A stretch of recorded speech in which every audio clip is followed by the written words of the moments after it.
season 2 picks up where season 1 ended. I can tell you that. It's the page turner. It's the next moment in the story, and it pulls you right into. It's like a long movie, and now this is the second half of that part of it. Yeah. My initial reaction was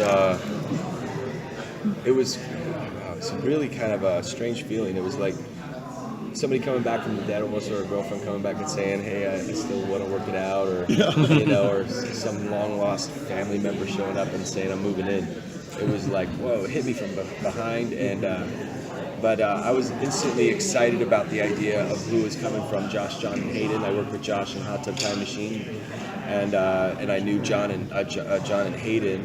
And so I was excited about whatever they had to pitch me that day. And then they told me about Cobra Kai, and they brought it into Johnny's eyes, and it was a slow burn to, the idea of doing that was like, because if it didn't work out, it would have been really hard. You know what I mean? Like to go and look back at this character and try to launch him again, and it didn't work. I'd have rather not even done it at all, because it's like, leave it there. Now I'm trying to bring something back. So I held it really loosely all the way up, and well, it's going to happen, it's not going to happen. We'll see. But it just like a train just kept moving.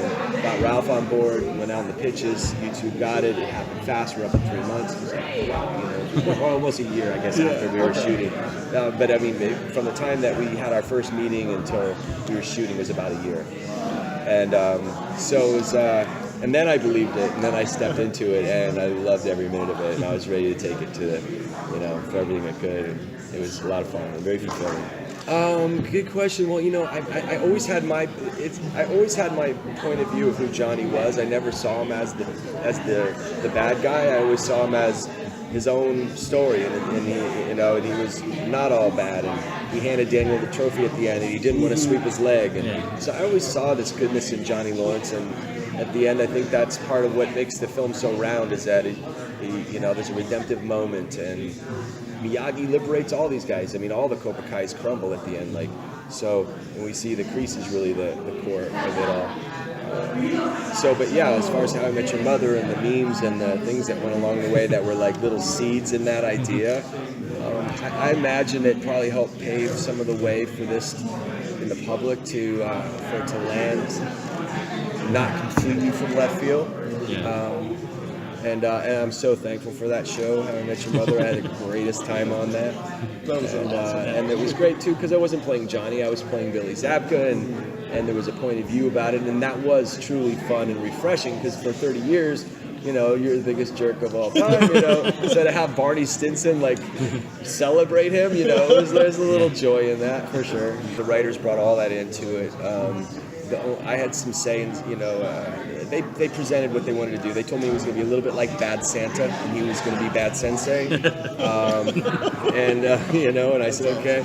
But yeah, it wasn't until I read the scripts that all that color came in, and the baloney and all that bit. Yeah, but I did a music video a few years back called Sweep the Leg. I don't know if you ever saw that. And I kind of wrote myself as living in a trailer on a couch and had a Firebird very similar to that. And so I kind of already kind of set myself a fun idea of maybe what Johnny would be like. Yeah, kind of came around. Yeah. Things get hotter, I can tell you that. Okay. I think that... Although when they went for a drink, it was also... That's my favorite scene in the first season, was just them sitting, talking about Elizabeth Shue and looking her up on Facebook and just reminiscing. Yeah, but they're always going to... They could try to make it work for a while, and then they're always going to hit, there's a bump, there's landmines all over the field, and it just... One thing's going to trigger it, and that happens from him. I mean, he's not conscious of almost anything. He's not really... He kind of does then things, So when he goes and opens Cobra Kai, he's not thinking, I'm going to do it this way. He has no plan. He's just all heart. He's all effort. And then afterwards, then he goes and sees what he messed up and where he's going to go back and correct and fix things. So he doesn't have some plan. He's not consciously trying to do anything. He's just constantly trying to make a living and teach these kids what he knows. But then he's realizing what he knows is maybe not all good, and so he's you see him kind of waking up to that along the way. But now Sensei's in the dojo, so you got really old school Anchor in there, so it's going to be an interesting struggle. I mean, Johnny's done with him. I mean, he thinks he's dead, and that was the last time he saw Sensei Kreese. He was getting choked out in the parking lot after losing, and so at the same time, Kreese built Johnny Lawrence in many ways. And so when the mad scientist walks into the dojo, This is kind of he's going to respond to it. He can't help it. Yeah, it's a father. It's kind of the toxic father figure that kind of you inadvertently became to the students who were doing all the stuff that he was teaching you. Yeah. So, Oh, I can't say that question. Can't answer that question. I can put it this way: Johnny didn't lose ever until a crane kick hit him in the face. That's all I can tell you. And no one ever saw that kick. Well, imagine, like it's a football team, and Kreese was the old coach, and now Johnny's the coach, and he's got his own guys there, and then, the old head coach shows up on the sidelines, who is kind of his coach. He's going to have some ideas, like, I don't know, you should probably not play that guy, you might want to run this route, or you might want to do this. So, Kreese is there, and he's not just a bystander. It's also, Cobra Kai was founded by Kreese. So, I said at the very beginning, I'm like, could Johnny just open up Cobra Kai? It was like, and I always said this too, when he opens up Cobra Kai, I said he's opening Pandora's box. And, he hasn't done it in 30 years, so, he opens it up and all kinds of things are jumping out and food sets increase. So, Cobra Kai was a snake that bit him, and now he's trying to apply it.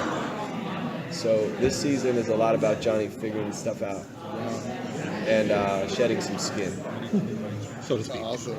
No pun intended. Pun intended. so what was it like to jump back into this character that's been over for 30 years, I want to say? Yeah, 30. It was like 34 years jumping back in. Well, both Billy and I talk about this a lot, that, we were persuaded because these writers knew so much about our character. And they said, you're going to set up season 2, being in episode 10. And I said, well, why can't I be in season 1? Season 1 in episode 6 or 7. They said, no, you're setting up second season. And I wanted him to show other sides other than just a badass, because I've done that. And they talked about the evolution of the character. They talked about the vulnerability that he could have. And they did their homework. All the backstory that I created with John Kreese in Vietnam, and why he didn't trust anyone, and why there was no mercy, for the weak, because he lost a lot of friends in Vietnam. As if our boys were not allowed to win in Vietnam. John Kreese was a winner throughout his whole life. And ultimately created Cobra Kai, where the students were not allowed to lose ever. So these writers knew all that, and they persuaded me to come and play, because I could be, and I can't give away too much, but I could be in season 2 a lot more vulnerable and a lot different than just John Kreese. Mercy is for the weak, give me 60 push-ups on your knuckles. That holds to a certain degree, but if you write it into some real vulnerable stuff, it's marvelous for an actor to play. And that's what I was looking to do, And season, hopefully we'll have a season 3, and there'll even be more flashback information then, and they've even mapped out how he became a bully. And hopefully in this season, we'll learn how he got, I thought of a great way of how he got, the name Cobra Kai. You can tell us. We won't tell you that. Go ahead. But I can't, only because they'll change it. They came up with it's pretty 60-40. I think mine was better, but they really thought about it. And they thought about, was he bullied as a kid? We thought about my backstory, because I met with Army Rangers and created a lot of stuff at the beginning of season 2 and wanted to, invent it further and evolve it further into season 3, and they already thought about all of this. They already had this on the ledger of where he came from and why, because they like writing for this character, But, my association with Billy is what's really interesting, because season 2 really just travels the whole emotional gamut of feelings, where a father and son have such a strong relationship, and yet it goes back and forth with the integrity of Cobra Kai always at stake. And it's written eloquently. Yeah. I remember doing Cagney and Lacey, and I didn't think that anything, after 6 years of Cagney and Lacey, I didn't think anything else would be as well written, unless you were lucky enough to pop in with Aaron Sorkin and go do Kill a Mockingbird on Broadway or something, you know? But no, these cats. We're in the second golden age of television. We really are, where there's just fantastic opportunities. There are many movies every week. Really. Yeah, there's so much, and it's because they're making Marvel comic books in the studio system, so we're getting all the influx in the last decade of good material on television with good directors and good writers. Literally. So you get the great stuff on Netflix. You get the really good stuff on and there's nothing wrong with it. I mean, I'd love to go. Some of these stories are banal and bizarre, but they're really interesting material for the actor and for writers to write, and certainly for the public to see. I'm a big Western fan. I love Westerns. For me, the whole rejuvenation of the Western would please me greatly.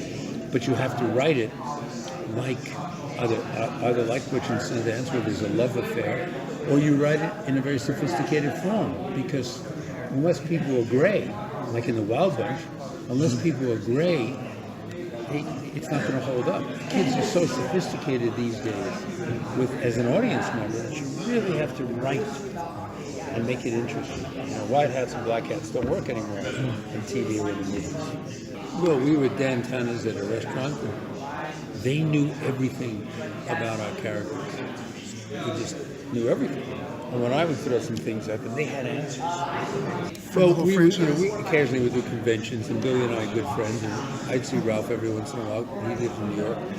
And we were working on material, Billy and I, good material to bring it back but it was a feature film. So we didn't include television in our plan at all, but we were always writing things to bring our characters back. And at one point, we were arrogant enough to write the characters in, so we wouldn't have to be liable to Columbia and to them coming into the game saying, you're using No Mercy, you're using the name John Kreese. We were arrogant enough to think that the public would know us by calling our characters Johnny and Johnny and John. And we would actually create scenarios in our screenplay that we never finished because it was really hard to do, but where the people would know these characters without us mentioning Cobra Kai, without us mentioning John Kreese, without giving away money to the studios because we were basically taking the copyright. We tried to do that for a long time. It was really hard. But the fact that we were arrogant enough to think the public would buy into it, it always amazed me, It always amazed me. Well, we tried it, Well, I think the writers are responsible for, because if you think about it, the kids in Miyagi-Do, they have problems. I mean, they've got big problems. They got a love affair looming in that house where, if Ralph found out about it, it'd be big trouble, Okay. So, I think that there's no good or bad, and I think everyone, they respected the dark side so much in this movie, in this series, because Billy is so flawed from the get-go, and he suffers so much that the Miyagi-Do, it's not, I never think of it as being like Miyagi. I never think of it as being as pure as that, because Ralph is combating a whole different world. Just like my character says in episode 1, season 2, I say, I've come back. And I have a conversation with Billy, and I say, I've come back, and society isn't the same. The kids get trophies for just showing up. Oh my God. Yeah. And that's how I do feel. But there is a thing that goes on for Martin Kove that kids who show a great deal of effort in playing baseball or playing soccer, but they're just not that good. Shouldn't they be rewarded somehow for showing the effort? And yet, John Kreese doesn't feel that way. I feel that way. But yet, I really just think that these stars are celebrated. The Johnny Lawrences are celebrated. And so it's a real tricky thing. he comes back into a society that's not the same because he's out there playing mercenary and absent from the real world. So it's all evolutionary. Yeah. It's much On the more show. fleshed out, and they'll be more fleshed out if there's a season 3.